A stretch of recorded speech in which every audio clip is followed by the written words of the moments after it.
Last two items, Krishna. Sugar and junk food, right? Because all of our health people have been talking to us about the epidemic in non-communicable diseases that's going on. And here is sugar expenditure per capita, rural areas and urban areas. Well, the message is getting through to our educated urban people, right?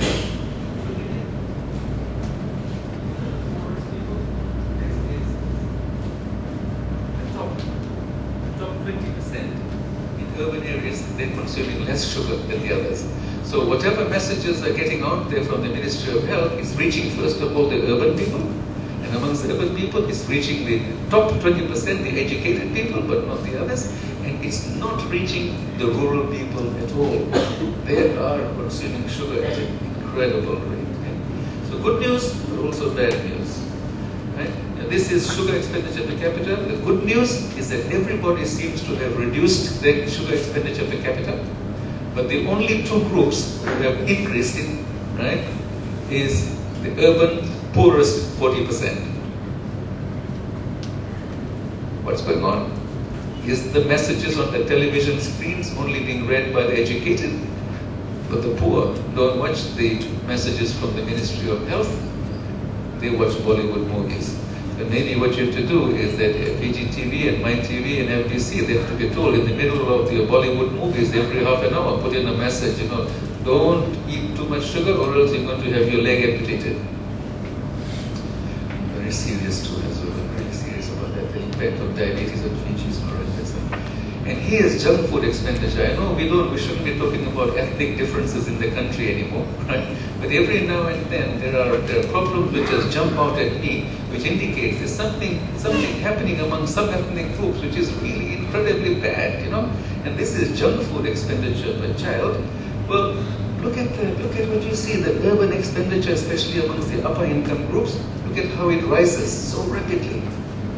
And the right-hand table, the right-hand graph, is the comparison between Indo-Fijian expenditure per child, which is the green one, and the black one is the expenditure, junk food expenditure per Indo-K.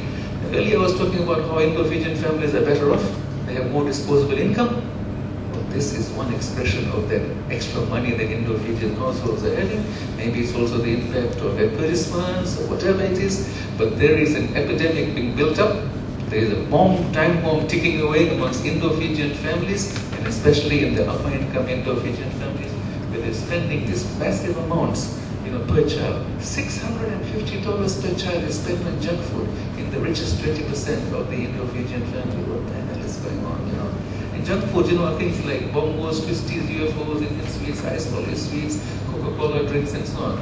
Now, in my recommendations, and I hope our friend from FERPA takes note of those recommendations. People consume what they consume because of price, availability, and advertisements. I have got recommendations in there. We increase the prices of all this by imposing a huge tax on them to discourage it.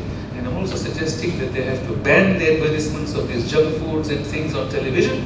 And third, they've got to ban the sponsorship of all these junk foods by companies who go and tell you, Coca-Cola games, drink more Coca-Cola and you'll be a superior athlete. Jesus, give us a break. Play more rugby, Fiji better, the Fiji better, the sportsman's beer. Give us a break. Hey, come on. If you've got this kind of blanket advertisements going on, of course people are going to consume more of these bags. And I haven't even given you the graphs on alcohol consumption and tobacco consumption and all that. So I'll stop there because Mr. Krishna Prasad is getting a little bit jittery. We've gone over. But this is the percentage junk food expenditure that increases for Indo-Fijians at every quintile levels. And a strange upside down U curve. In other words, the upper income groups are increasing the expenditure in junk food per child, and so also are the poorest Indo-Fijians increasing the expenditure, even when we're supposed to have hardship in the country. Very strange. There's some incredible detective stories that you can tell behind all this. This is by the divisions, and I think there's something good happening in the northern division. They have got very low expenditure on junk food, but also they seem to be reducing their expenditure on junk food. So the recommendations are all there. Thank you for listening. But look, we can't talk about everything that's in these reports. We're just trying to give you little snapshots here and there and appetizers, so that you encourage you to read them in in more detail and talk about it more. But there's a lot of stuff in there which you can look at and the recommendations. And I hope the stakeholders will take that up. Thank you.